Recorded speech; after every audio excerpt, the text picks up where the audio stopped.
আসসালামু আলাইকুম। চলে আসলাম আরেকটি ব্লগ নিয়ে। আমরা এখন আছি জামশা ব্রিজের নিচে গাঙ্গের পাড়ে। আর এখানে আমরা আমাদের এক আত্মীয়ের বাড়িতে বেড়াতে এসেছি। তাই একটু ঘুরতে বেরোলাম। এখানকার এই প্রাকৃতিক সৌন্দর্য অবশ্যই নিচ থেকে না দেখে বিশ্বাস করা যাবে না। চারিদিকে সব সময় মেলা বসে থাকে এখানে। আর এই যে গাংটা দেখতে পাচ্ছেন, এই গাঙ্গের পানি বড় বড় পদ্মা নদীতে গিয়ে মিশে, আর সেই পদ্মা নদী আবার বড় বড় সমুদ্রের সাথে জয়েন থাকে। আর এভাবেই চলে আসছে যুগের পর যুগ নদীপথের ব্যবসা বাণিজ্য। আর এদিকে ব্রিজের নিচে এত সুন্দর অনেক জালালি কবুতরের আশ্রয় কেন্দ্র হয়েছে। চারিদিক অনেক মেঘলা হয়ে গেছে। এখন বাসায় ফিরবো। আমরা ওই আত্মীয়ের বাড়িতে 3 দিন ছিলাম। তো তার পরের দিন আমরা গোসল করার উদ্দেশ্যে গাঙ্গে আসি এবং আমার বাচ্চাকে সাঁতার শেখানোর একটু চেষ্টা করা হয়। আসলে বাচ্চারা পানি না দেখলে সাঁতার শেখা হয় না, যার কারণে। আর এখানকার বাচ্চারা অনায়াসেই পানিতে ঝাপাঝাপি করছিল, মনে হচ্ছিল ওদের কাছে এটা কোনো ব্যাপারই না।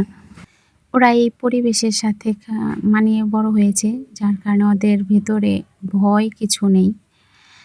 কি সুন্দর ঝাপাঝাপি করছে। আর এদিকে আমরা যাচ্ছিলাম জামশা থেকে একটু দ্রুত বেড়িবাঁধের দিকে।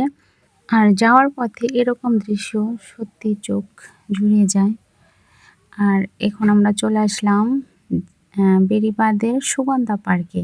এটা ছিল ঝুলন্ত পার্ক। ভেতরটা সত্যি অসাধারণ ছিল। আমরা এখানে শেষ বেলা এসেছি, যার কারণে একটু আকাশটা মেঘলা মেঘলা ছিল। আর এত সুন্দর ভিউ ছিল, পরিবেশটা শান্ত পুরো। আমার তো ভীষণ ভালো লেগেছে এখানে। আপনারা যারা দূর দূরান্ত থেকে আসতে চান অবশ্যই আসতে পারেন। এটা হচ্ছে মানিকগঞ্জের বেড়িবাঁধের সুগন্ধা পার্ক। পার্কটা ছোট হলেও সত্যি অসাধারণ।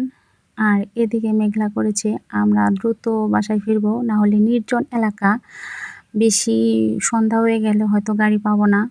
এটা ভেবেই আমরা তাড়াতাড়ি করে বেরিয়ে পড়লাম।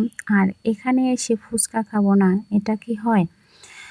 একটু সন্ধ্যা হয়ে গেছে, আমরা ফুচকা খেয়ে তাড়াতাড়ি বাসায় ফিরলাম। আল্লাহ হাফেজ।